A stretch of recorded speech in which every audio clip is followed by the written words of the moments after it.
ఆరాధనా గీతి పలికించి మధురా నగరిలో యమునా లహరిలో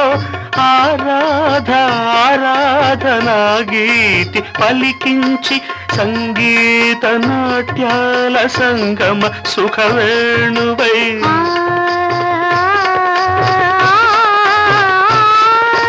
సంగీత నాట్యాల సంగమ సుఖవేణువై రాసలీలకే ఊపిరిపోసిన అందెల రవళి ఇదేనా ఇదేనా ఆ మురళి.